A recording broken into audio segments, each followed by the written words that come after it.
Hello，大家好，又嚟到我哋今日知味人生嘅第34集啦。我哋今日咧好高興咧請到明輝 Sir 喎。其實大家應該對明輝 Sir 咧都唔會陌生㗎，因為其實都成日都喺啲傳媒嗰度咧會見到明輝 Sir 啦。不如明輝 Sir 自我介紹一下。好啊，阿 Lisa 你好啊。你好。咁咧，我係本身咧就係一個獨立股評人啦。咁我有幫一啲即係家族辦公室啦，做一啲管理層啦，咁啊持牌啦，咁啊幫我哋睇一啲compliance 啦、生意啦、內部啦，即係各方面都有啦，係啦。咁亦都係講緊20幾年嘅管理投資組合嘅經驗啦，係啦。咁我記得07年跌市嗰陣時咧，我就08年大概應該第一季度啦，我就將我啲客嘅 portfolio 咧就全部係轉翻保守嘅，係啦，咁就避開咗一個跌市咁咯。咁所以我咧喺個市況裏邊都要大家要認清楚究竟喺而家係究竟處於乜嘢狀態，即係你見到哇啲金價係咁升，嗰啲銀係咁升喎，咁個個都係討論緊呢樣嘢嘅，即係話喂買唔買啊？咁例如頭先食緊飯都係嘅，即係問喂係咪應該追啊？係咪買啊？咁即係你會睇到呢個現象就係即係雞犬皆升得好緊要，即係話去到一個尤其是金銀個資產啦，即係升得好誇張。不如同我哋介紹一下，其實咧明輝 Sir 已經喺金融呢個事業咧大概有18年嘅經驗啦。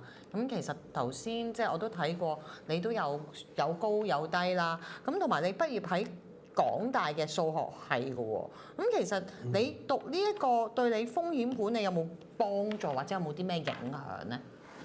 都有嘅，咁雖然嗰陣時都冇乜上堂，基本上大部分都係走堂嘅，因為點解咧？啲即係 professor 發覺，喂，哇係咁，即係入到個 class 係抄黑板咯，去講我哋有我嚟抄，咁我哋就會覺得，與其咁冇嘥時間啦，我自己咁。不如揾個抄得靚啲嘅筆記嘅同學問佢即係影印算啦。咁所以我覺得喺讀書嘅時間咧，咁但係我哋都要自己讀啦，靠咁我哋就要攞住本嘢讀，咁我哋就要訓練嗰個邏輯思維啦。即係因為我哋要將嗰個好複雜嘅數學咧，乜等於乜一紮我都唔記得咩嚟嘅東西。就將佢證明佢點解等於呢樣嘢，咁你要一步一步去諗咯，即係點解佢會咁，點解咁，即係一步一步咁樣推理，咁啊訓練緊嗰個邏輯思維，係啦，咁所以就另外有副修econ 啦咁啱，即係對經濟都有啲認識啦，咁同埋有修 computer 咯，不過第一年個 computer 都 fail 㗎。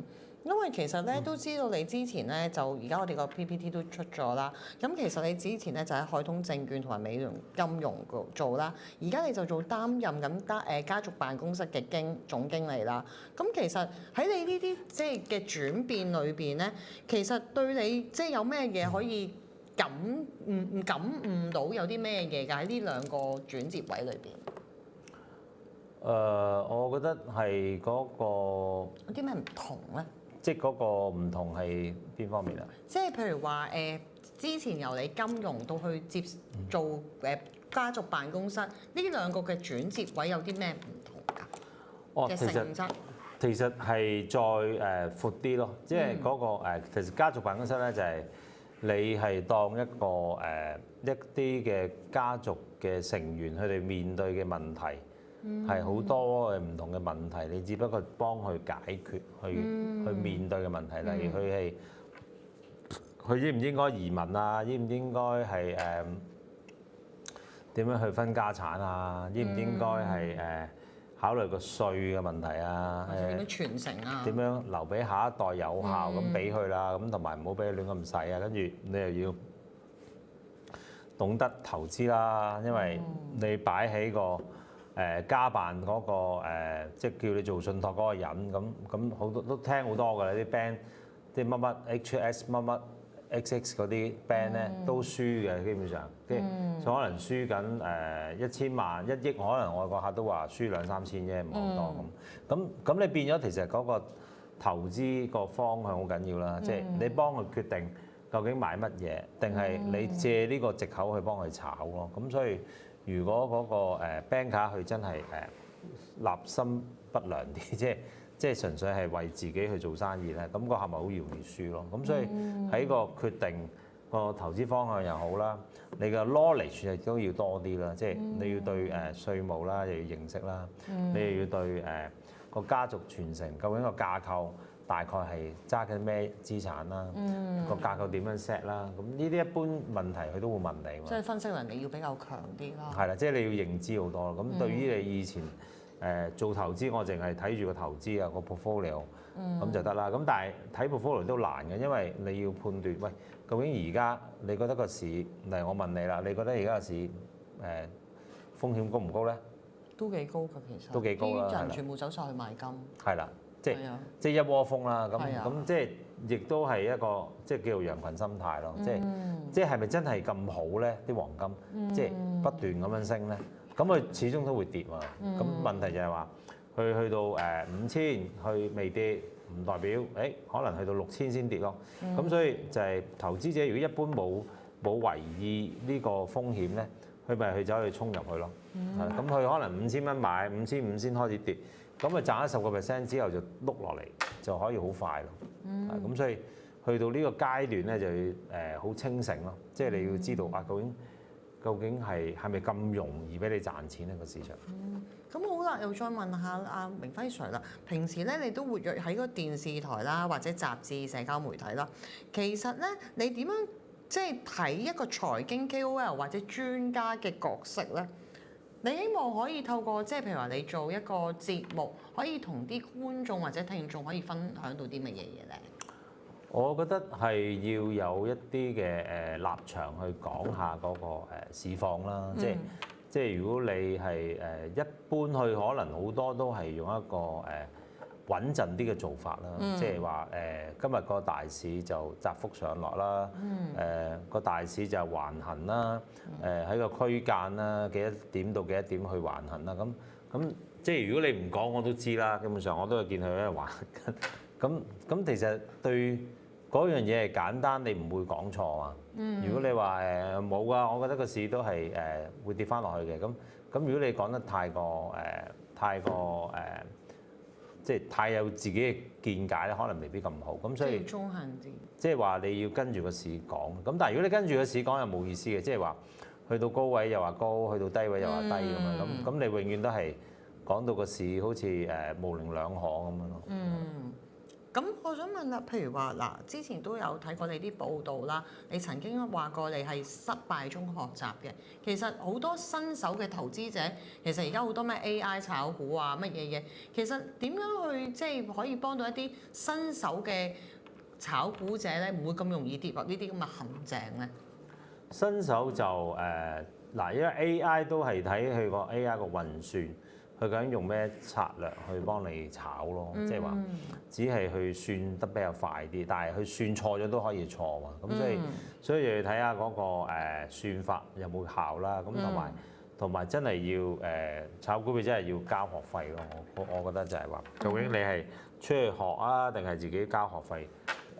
都係即係你自己學，可能個成本會貴啲啦，因為你要憑自己經驗啊。係啊，我哋其實可以睇下下一個，因為咧其實咧阿明輝 Sir 咧有上過好多唔同嘅即係報道啦，例如 Capital 啦，咁譬如話好似明輝 Sir 咁講，本週5大金融事件，又會唔會同我哋分析下？即係之前你點樣就呢一個議題去同大家分析本週5大嘅事件咧？通常我哋就係要睇下，例如嚟緊。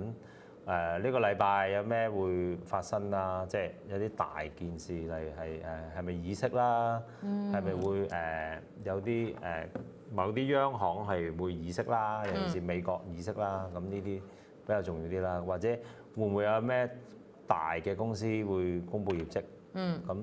咁第三就係話睇下會唔會有啲公司有啲數據公佈咯，即係例如啲通脹數據啊，或者嗰啲失業率啊各方面，即係影響緊個市場嘅重要嘅數據。咁當然你冇數據每日都有啦，咁但係係啲重要啲嘅數據咯。咁因為而家嗰個問題就係佢係例如我哋今日想講都係講滯脹。咁滯脹其實係係一個即係食滯咗咁咯。咁我哋食滯咗，咁就叫你再請我食，我都食唔落係咪先？咁所以就係話，而家有少少就係滯脹嗰個風險咯。咁一陣間都會講下滯脹喺我哋當年應該我出咗世㗎啦，啱啱係啦。咁嗰個年代，咁你未必出世可能。咁應該出咗世嘅，做得呢個節目都應該出咗世嘅。咁嗰個滯脹我哋好細個啫嘛，嗰陣時都唔知嘅。咁其實係講緊哇咁耐年前，即係差唔多50年前發生過咯。咁而家再重現翻，不知不覺已經係滯脹緊啦。其實世界而家係咪都即係面對緊通脹呢個危險咧？係啦，因為過度印銀紙啦，令到個通貨膨脹得好緊要。咁之前就係聯儲局一路去加息，佢就係想壓抑個通脹。咁但係其實發現咗，可能我加咁耐息都冇用喎，基本上，即係話個通脹都壓低唔到個通脹。咁其實好似而家咁，啲人其實好似等於買金，即係通常啲人講話啊，不如買啲嘢去避下險啦。其實而家一窩蜂去咗買金，其實都會唔會有呢啲咁嘅現象出現咗咧？係都會啊，因為大家睇到個黃金都仲係升嘛，咁你就會覺得咦哇好開心啊，或者我冇買，咁你冇買嗰陣時，你個心理就好有少少不平衡啊，即係話你又個個見人買，咁但係其實亦都有投資者會覺得好危險咯，即係話我哋通常就睇嗰條 curve 究竟升得有幾急咯，咁去到後期嗰條 curve 係斜上嘅好多時候。係啊，我哋不如下一張嘅 slide，我哋俾大家分享下。一陣間都有啲 slides 會。係啊，我見到有美國聯儲局資產負債表，等等啊，係啦，呢個。係啦，咁我哋睇首先就睇下點解會個經濟膨脹得咁緊要，或者啲嘢炒得咁誇張。咁誇張。係啦，咁你睇下嗰個1萬億嘅負債表，由我哋2007年開始印到去9萬億，差唔多係啦。咁你諗下個錢個膨脹係9倍，咁但係其實唔止9倍嘅，因為錢有流動嘅，即係個錢喺度turn咗10幾輪可能。咁你嘅流動係講緊呢度係幾倍喎？9萬即係9倍裏邊嘅再幾唔知幾多倍。咁你所以你嘅資產值所有嘢都炒到貴晒。即係房地產又冧緊啦。即係香港啊或者喺國內咁有啲地方都冧緊。咁美國都仲可能升緊啦個房地產。咁即係話全部啲人啲錢都係膨脹咗。咁膨脹係嚟自咩？就係因為我印銀紙咯，因為我多咗錢喺個市場去炒賣啊，去谷個經濟咯。咁但係谷到後尾，其實係要還嘅，即係成個聯儲局做係3樣嘢嘅。咁第一咧就係印銀紙啦，第二就停止印銀紙啦，第三就係要印銀紙其實係泵水啦，停止即係我唔再泵啦。咁第三我就要收水㗎啦，收水其實而家做緊，就係減息，就係收水。咁減到咁上下又停咗，又再減啲。咁你見到佢減得好唔暢順咯。其實快啲減會好啲。咁所以呢度會形成咗一個減，其實係一個收水嘅行為。咁呢個收水行為其實應該個市係要跌嘅。咁啊，唯獨是就係你見到晾住喺度唔會跌咯。咁再加上阿Trump中意喺度玩好多佢哋嘅 tactics 去控制緊個市場咁，我覺得。咁其實而家好似咁啦，大家一窩蜂去炒緊金價啦。其實有冇話到，即係以你平時睇咁多嘅升跌嚟講，你覺得其實會係已經係差唔多到頂啊，定係仲真係會有好大嘅空間去進升咧？我覺得空間仲可以升，但係問題你估唔到升到邊個位咯。但係就係唔敢喺呢個位叫人買咯。係啦，即係其實大家都要知道呢啲始終都係一個風險，即係可升亦可跌。大家都應該要衡量自己嘅資產咧，先至去好作投資咯。係，因為你揸住啲金咧係冇得收息嘛，即係唔係有息俾你收啊。咁你收息都仲係心理上有啲安慰啦。咁但係如果你高位買咗啲黃金咁如果真係跌落嚟，你走唔切咁啊，真係坐艇。係啊，因為其實當你其時大家嘅心態就係會覺得，我揸住嚿金容易揸過層樓，因為層樓咧我要等個客嚟到睇啱先至會買，但係我揸住嚿金咧，就算點我咩事咧，我都會去個金鋪度融咗佢就得。但係其實嗰個中間嗰個即係指個蝕度咧，其實都係令到你會有蝕嘅位咯。係啊，咁尤其是陣間會睇下啲圖啦，你會見到更加之消化升得好誇張。係啦，咁不如我哋等阿明輝 Sir 教我哋點樣睇下咩業息曲線，我冇讀錯。知識曲線。知識曲線係啦，中文字差啊，係啊，不如等明輝 Sir 介紹下咧。嗱，咁知識曲線咧，其實係一個好簡單嘅，我哋當你一個叫做你係一個債券嚟嘅，咁其實債券係一個好多人都投資，咁但係散戶就會少啲買嘅，即係一般人都係買股票多，咁但係債券市場都好大嘅，咁即係啲機構投資者啊，啲保險公司咧，全部都係買債券，咁呢個知識曲線咧就係意思咧就係唔同嘅年期佢嗰個利息都唔同嘅，咁即係打個比喻，你擺1年，我俾2厘你擺3年，我係咪應該俾高啲回報你啊？即係我俾3厘半你啊。例如你擺5年，我俾4厘你，好正常。咁就會因應唔同嘅年期，或咗唔同嘅利息，咁啊產生呢條曲線，我哋叫知識曲線啦。咁但係呢個知識曲線咧，對我哋經濟係有啲咩啟示嘅咧？啟示咧就係當佢去發生咗一個倒掛，即係一個我哋睇少林足球又好，或者我哋睇即係啦，倒掛意思即係話將頭先嗰幅圖嘅倒轉咗，即係話咁我哋可以 skip 咗呢個下一張去睇，即係倒掛就好似係而家呢幅圖咁，即係話短債個息係比長債高，即係我擺2年嘅息仲要高過10年，你咪覺得好奇怪啊？咁即係你係要短嘅，即係要短嘅感情，唔要 long last 嘅感情嘅比喻啦。咁即係話你唔想揸長嘢，你想揸短嘢，令到個回報又高啲。咁即係話啲人預示咗對嗰個長遠嗰個經濟唔係好睇好咯。即係短炒咁解。即係短係啦，即係短炒，即係唔想揸啲長嘅債券，就因為你對個經濟不穩。即係以前可能大家都會揀啲藍籌股，可能要擺耐少少嘅。係啦。而家大家都想揾快錢，就短炒，即係即日先嗰啲咁樣。類似啦，但係因為佢係一個債券嘛，佢俾個息你，咁即係話你買短年期嘅債券個回報率仲高過你買長年期喎，咁你咪唔會買長年期，你咪執咗個個都做晒去做短年期。係啦，令到個價即係令到嗰個需求問題，咁所以個知識曲線咧就頭先你見到幅圖係將佢 reverse 倒影咗，即係 reverse 咗，咁我哋叫倒掛，咁呢個倒掛咧。其實喺睇翻我哋喺2次世界大戰都試過嘅，即係咁當時美國就係咪會一個衰退咯？咁我哋就睇到個知識曲線率咧，通常呢個出現嘅時間咧，佢唔係即刻衰退嘅。當你見到嗰陣時咧，佢都要等多差唔多21個月到平均，先至真係衰退。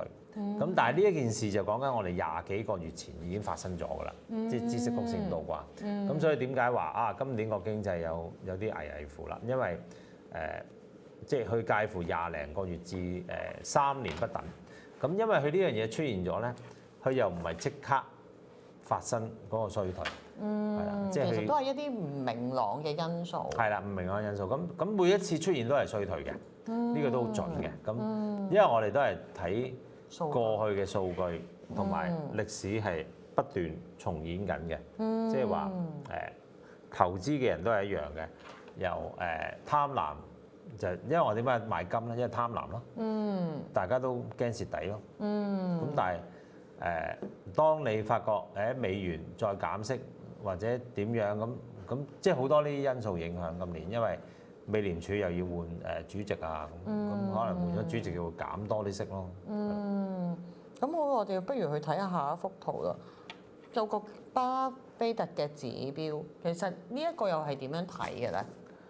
嗱，呢一個咧，我哋睇到咧，巴菲特呢個係紅色嗰個咧就 S&P 標普嚟嘅，咁標普咧就喺浪住喺高位，咁藍色嗰個咧就係巴菲特指數嚟嘅，咁呢個巴菲特指數咧，你會睇到佢咧喺佢呢度我都係睇得唔係好清楚嘅，咁我睇翻你幅先。咁呢度咧，其實睇到佢喺2000年嗰陣時咧，個巴菲特指數咧曾經去到150嘅接近。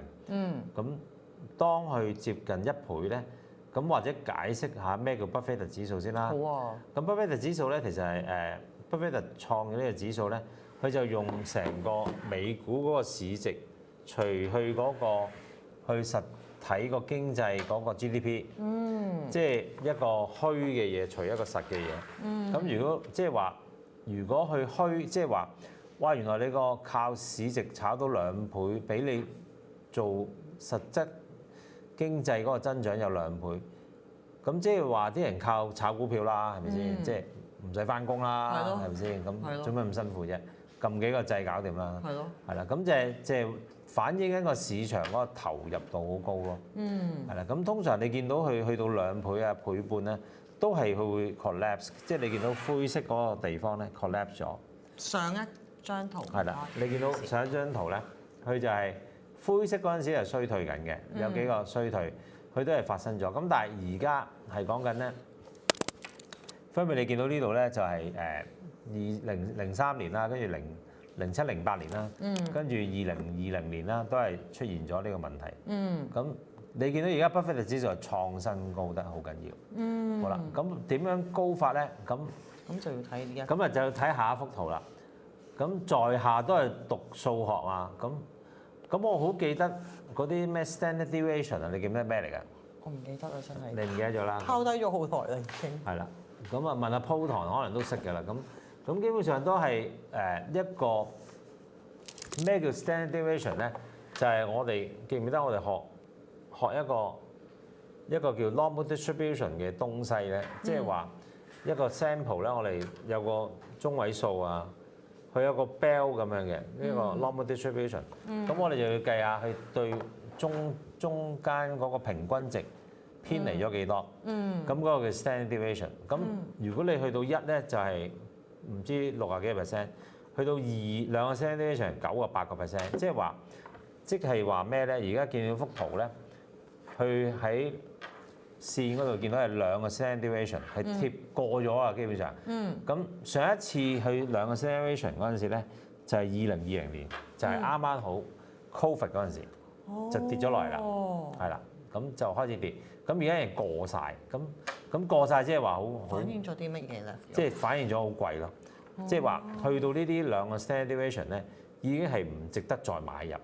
即係其實應該係減持，大家應該要留意啦。咁樣係啦，即係留意，即係話你當一個鐘擺咁，佢而家係擺到去最高嗰個位咯。咁即係如果你叫人買呢啲位，你即係同我而家喺原來推你一把冇分別咯。所以大家都應該要留意，即係今日非常好有名，非常解釋一啲咁嘅圖俾我哋睇。咁其實原來同埋下一幅圖係講啲乜嘢嘢嘅咧？我哋成日咧都係啲會唔會頭先講得太複雜？你會唔會？使唔使俾個交代你？你想唔使 OK 嘅 OK。唔會，因為其實我哋咧成日都見到好多圖啦，但係其實都唔知道啲圖咧係講乜嘅。起碼而家咧由明輝 Sir 講完之後咧，起碼我哋有少少概念，即係話好深就即係唔好太咁複雜啦。係啦，因為我以前深受其害啊，啲 professor 講得太複雜。係啦，搞到我走堂。我哋好想上堂嘅嗰陣時。係啦，俾啲初學者起碼有啲概念。嗱，之後咧，其實明輝 Sir 咧而家喺度授圖嘅，大家而家可以咧，即係之後我哋會話翻俾你聽點樣去報名。咁下一幅圖，我哋而家呢一幅圖又係點樣睇嘅咧？嗱，咁我哋睇下 S&P 咧，其實我哋都睇咗 S&P 500咧，去係有7雄，即係7大科技巨頭，成日都會聽到巨頭7雄。咁其實7雄裏邊咧，有6、7隻已經係跌緊㗎啦。咁分別咧不過我呢度冇 show 出嚟啦。都因為我又成日會及住啲股份跌咗幾多嘅，跌得最多係 Meta， 跟住就 Microsoft。Meta 跌咗兩成㗎啦，咁大部分都跌咗10% 以上嘅。咁你見到其實 Meta 即係話嗰隻七雄，即係你當而家係成個美股都係靠7隻大嘢去炒啊。咁而7隻而家你見佢都冇力，咁你個市點炒咧？係咪先？咁但係個 S&P 係晾住咗，睇唔到啊！啲人睇唔到原來跌緊，即係個7個大都跌緊，係啦。咁所以我哋睇到 S&P 個 PE ratio 咧，而家咧佢都係貴嘅，即係你見到呢度咧，大概而家去到個 mean 係16，咁而家個 standard deviation 去到31咯，咁係比佢嗰個平均值都係高嘅，平均係16，即係而家去到31，係啦。咁所以嚟講，我哋覺得都係要留意，即係呢個 PE ratio 都係高啦，即係個市值太貴啦。其實大家而家都即係睇 timing 非常嚟講，大家其實都要留意翻個股市嘅波動啊，係咪啊？係啦，係啦，即係都有少少係都偏高啦，係啦係嘛？咁我哋又去下一張圖啦。咁下一幅圖係講關於啲乜嘢？因為我其實唔炒股票。嗱呢個咧其實講緊道瓊斯嗰個指數啦。咁你見到圖裏邊咧，我哋見到佢道瓊斯一路升上去啦，紅色嗰條線就係一路創新高，係咪？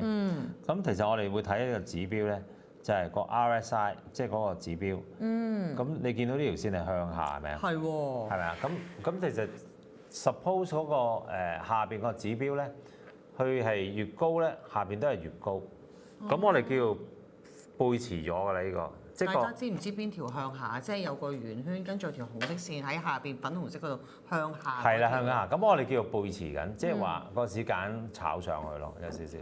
即係頭先所講，個 S&P 係間硬晾住咗喺度。咁呢啲我哋睇到。即係有啲風險啦，其實。係啦，我哋啲眼係睇到呢樣嘢，即係。係啦，大家要自己審慎去判斷啦，係咪啊？因為呢啲都係我哋個人嘅意見嚟嘅啫，都係提示下大家一個 warning，提示下大家，其實可能喺呢啲咧，喺過往嘅數據裏邊咧，其實已經暗示咗有某啲嘢出現咗狀況出現。咁喺呢啲位咧，其實大家應該都要留意下咯。咁好啦，我哋又去下一幅圖啦。咁下一幅圖又係啲講關於啲咩咧？嗱，咁而家聯儲局咧咪減緊息啦，你見個即係個 interest rate 一路減緊咯。係。咁減到咁上下停咗一段時間，咁今年又再開始咧，就係下半年有機會再減咯。去翻下一幅圖係。係好似。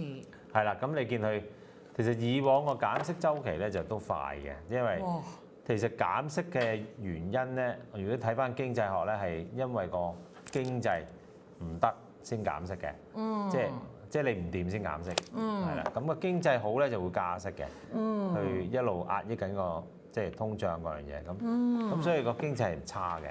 講真，而家你覺得各行各業有係咪真係好好做咧？唔係嘛？真係唔係。係咪啊？死下大家都。係啊，其實大家都唔係即係咁容易度過，即係同啲朋友傾，大家都覺得2025年都一個好難過嘅時刻。大家要諗緊2026年點樣再去渡過呢個難關。同埋好多轉咗都傾。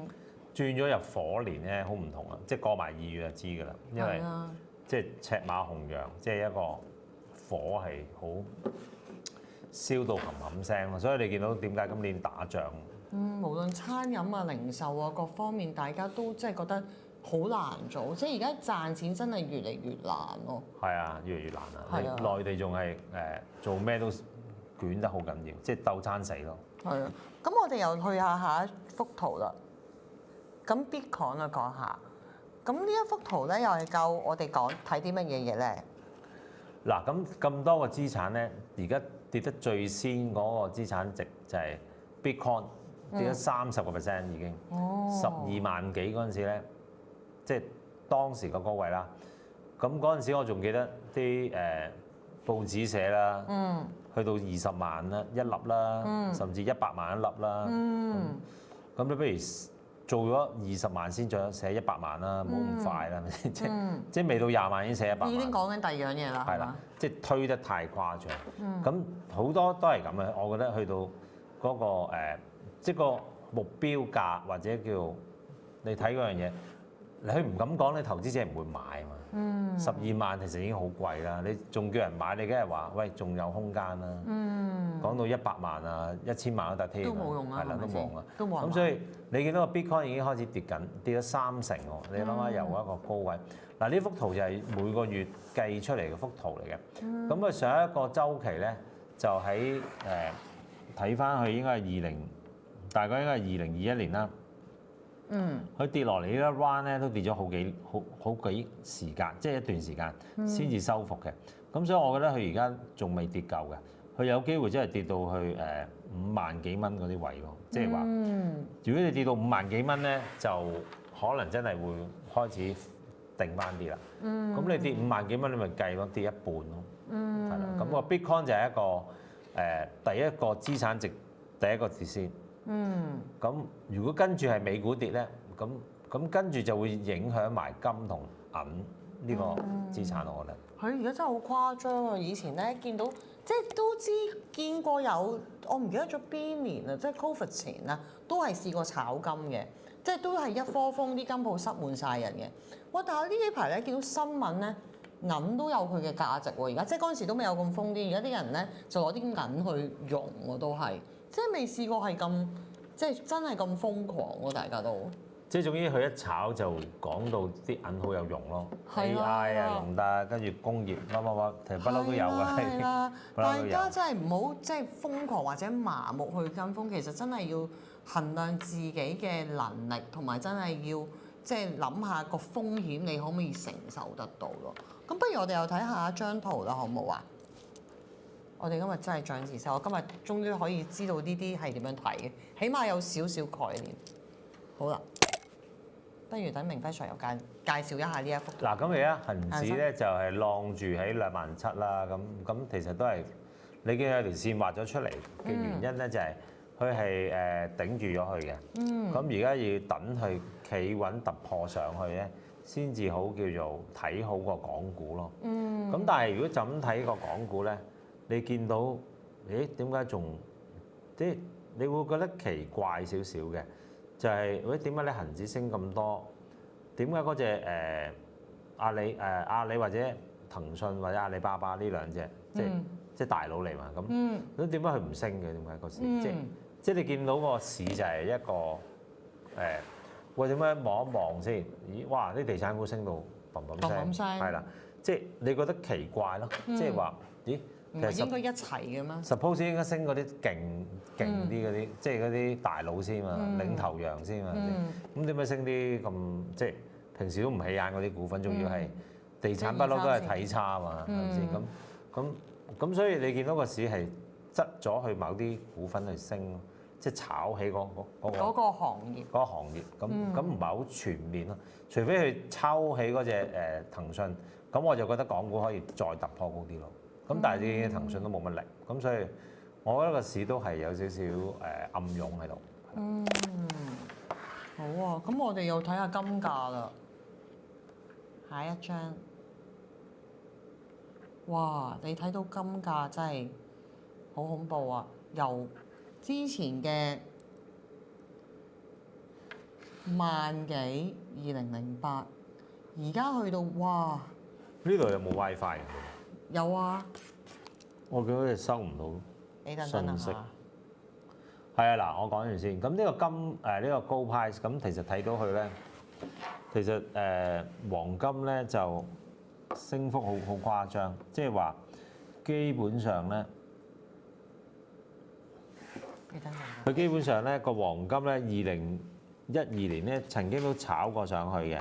咁當時咧就係去到大概係未接近2000蚊啦，係啦，咁跟住又回落翻啦，咁你見到而家已經炒到去5000蚊咯，咁但係你見佢個升幅咧係越嚟越誇張咯，即係個 steepness 去睇，佢越嚟越斜，越嚟越高咯。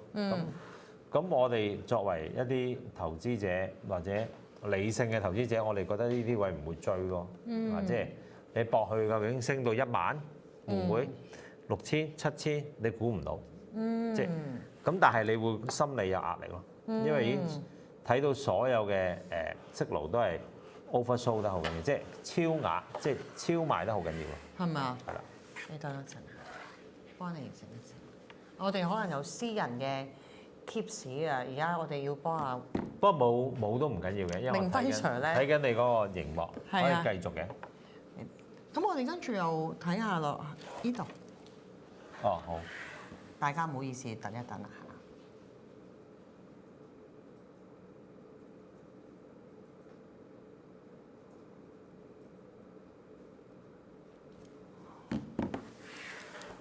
嚇。係得啦，好，跟住我哋又睇下呢一個咯，下一張啦，唔該。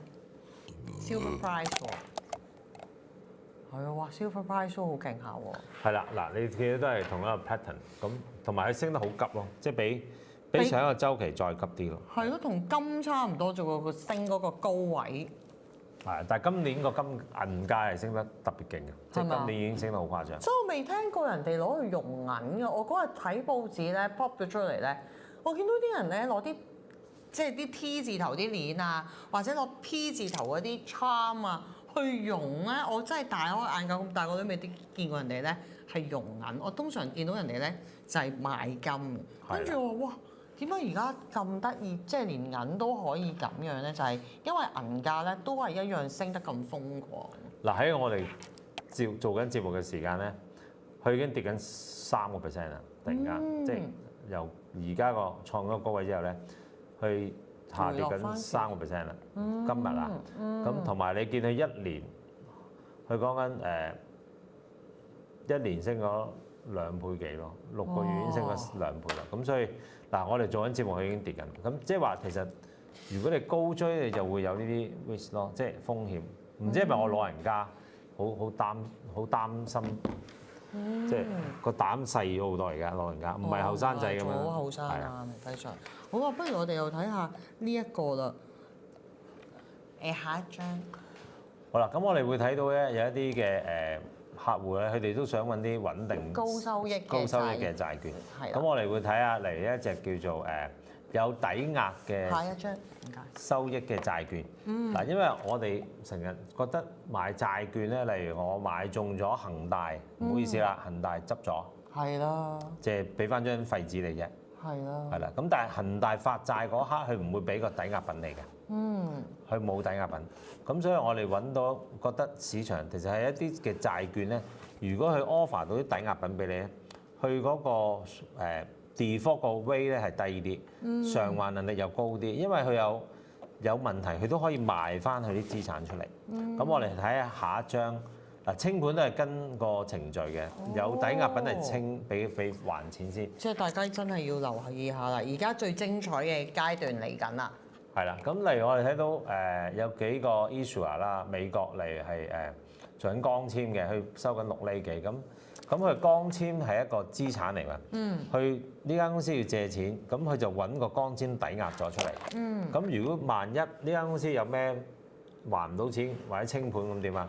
咁佢啲光纖都係有資產啊，可以賣翻俾人啫嘛。係啦，咁賣翻俾人咪還翻俾個人咯。即係因為佢有最先還錢嗰個人咯，咁所以佢係相對好穩陣嘅。即係起碼攞翻啲渣拿。係啦，佢有抵押嘅，即係等於你而家問銀行借錢，你淨係篤自己個鼻咁借，同我揾層樓抵押咗，好唔同啊！有啲咩咪收你層樓咯，即係同一個道理。係啦，咁跟住你見到有停車場啦，咁咪賣咗你停車場咯。咁甚至可能去做緊一個係醫療保健嘅，派緊11厘喎。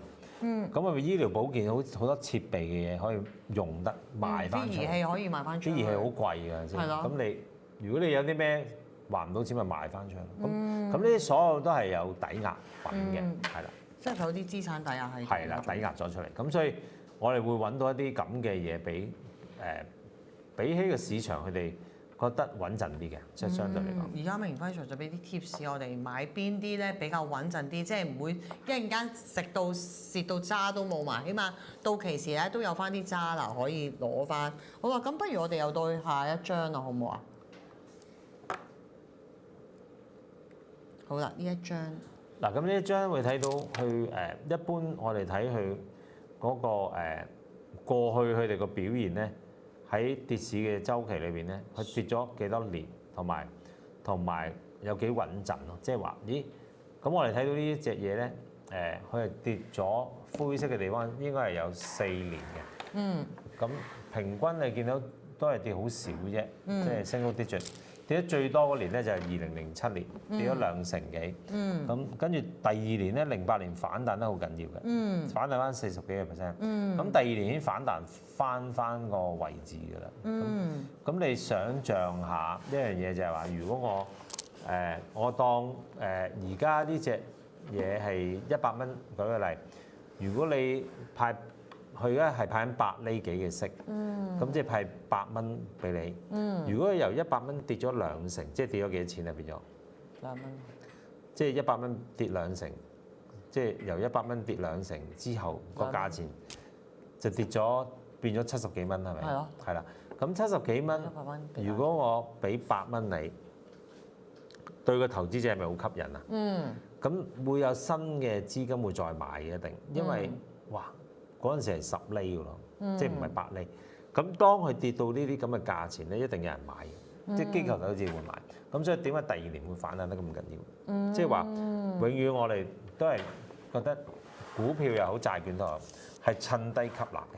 即係啲人就會當好似自己執平，係啦，執平貨咁樣。即係機構投資者會覺得哇好吸引，哇正喎！原本俾8厘嚟，而家俾咗10厘喎，咁係咪好吸引？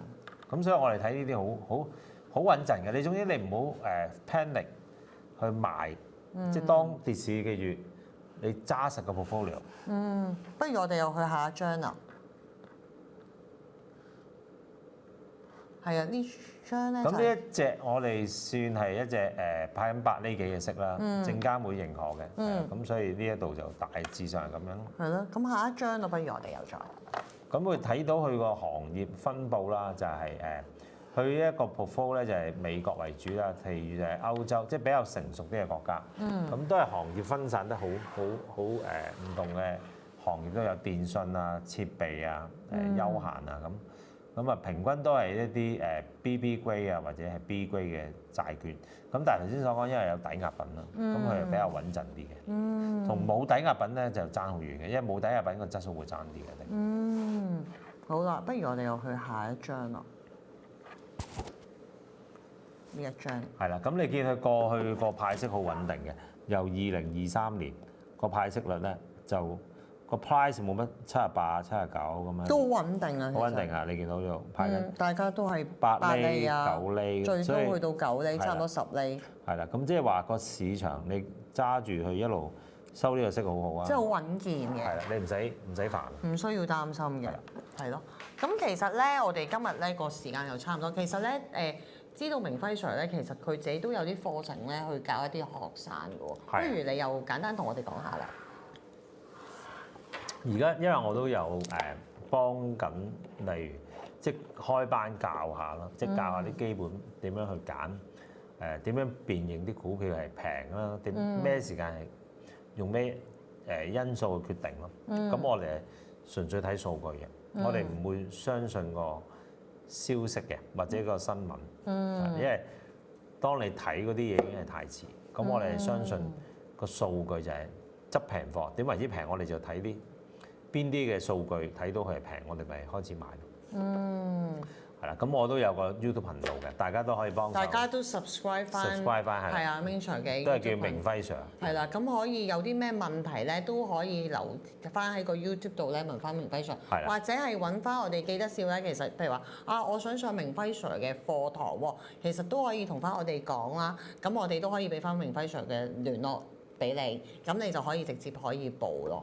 係啦，咁今日應該我哋差唔多係咪啊？係啊，今日我哋個時間差唔多。有冇朋友有問題或者有冇大家有冇啲問題咧想問下？我見到呢度有樽嘢係咪要送出去㗎？係今日我哋咧就送一個嘅，咁不如都俾明輝 Sir 抽啊，好唔好啊？咁而家我哋不如打明輝 Sir 打個 S 字，咁我哋不如俾1分鐘俾大家打個 S 字，好唔好咧？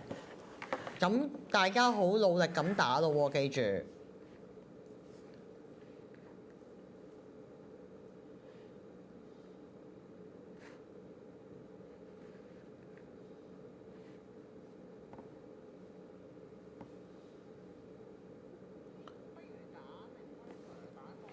咁我而家點啊？即係要你未使住嘅，我一陣間叫佢哋打晒咧，我就會叫你幫我抽㗎啦。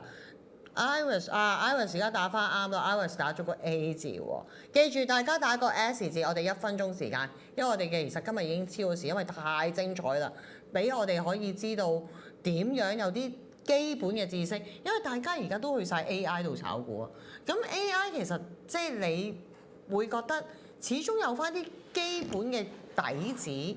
點都會好啲咯，即係我都唔係咁太，即係雖然而家呢個係 AI 嘅年代，但係起碼一啲基本入門嘅知識，我諗都應該要需要咯，係咪先？如果唔係都唔會有咁多財經節目啦，仲係咪先？冇錯。係啦，即係唔交晒俾 AI 都得啦，即係起碼我會覺得俾一啲比較信任或者咩，始終都要了解翻個市況啊、行情啊。AI 我成日覺得冇乜溫度咯。係啊，因為大家都係即係。可能我哋即係第時我哋都唔使拍拖啦，同 AI 拍拖咁樣。係啦，即係其實我哋嗰個年代冇咁多電腦嘅，都係真係人與人之間嘅溝通。因為其實要通過一啲交談或者交流，先會知道一啲即係近況啊，或者譬如市道。其實啲股市都係其實好似講，其實 AI 都係用一啲 data 去結合翻，俾翻個即係俾翻個知點樣去買嘅啫。咁我會覺得其實有好多問題你問唔到 AI 噶嘛。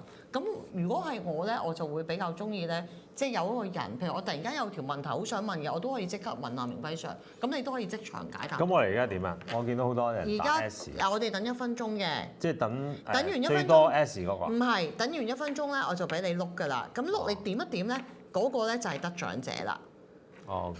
係啦，我哋仲有20秒到。即係碌係碌邊度啊？碌我隻手機。我碌你隻手。係我哋比較點樣啊？古代化啲。碌係碌我咁樣碌啦。碌係中文定英文嚟講啊？唔係就咁碌你嗱。碌係望嘅英文係咪講？唔係嗱，我碌你點一點，咁嗰個就係得獎者啦。咁好啦喎，我哋時間已經到啦喎。咁我哋而家俾阿明輝 Sir 咧抽今日嘅幸運兒，我哋今日咧會送出記得笑嘅香水檸檬陳皮1盎嘅。啊！呢個我飲過喎，好好飲喎。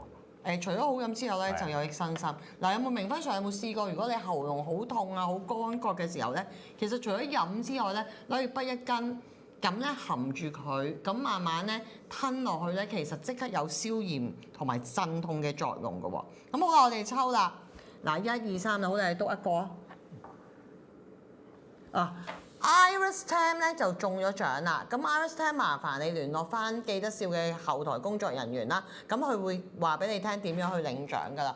咁我哋今日咧時間就差唔多啦，好多謝明輝 Sir 今日咧上嚟我哋個節目啦，教識我哋一啲比較初步嘅即係股票嘅 tips 啦，同埋其實都係講叮囑大家一句啦。咁其實呢一樣嘢都係要視乎翻自己嘅經濟狀況啦。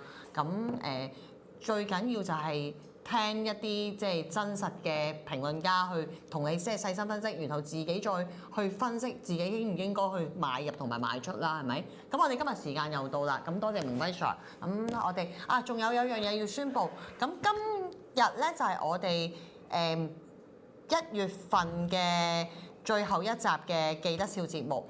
由於2月份咧，因為咧我哋有啲時間嘅調動關係，同埋由於過年啦，咁其實2月我哋係會休1個月嘅。咁我哋咧最快就係3月3號咧，同大家拜個早年，咁祝大家喺呢度咧就係龍馬精神啦，馬到功成啦，咁馬上有錢啦，咁。明輝 Sir 咧，有冇同大家嘅聽眾講下一啲賀年説話？我哋拜定個早年先啊，要祝大家馬上退休。好啊，咁多謝明輝 Sir。咁我哋今日大家同大家講聲拜拜咯喎，多謝晒，拜拜。多謝晒。咁唔怪得知阿 Vicky 叫我快啲上嚟啦，因為2月你成個唔見。2月要休息1個月，因為10幾號就新年啦，所以我哋要休息1個月，係啦。咁1個月後你見到可能好大轉變嘅。係啦，可能大家都馬上有錢啦已經。好啦，多謝晒咁多位。好，再見，拜拜，拜拜。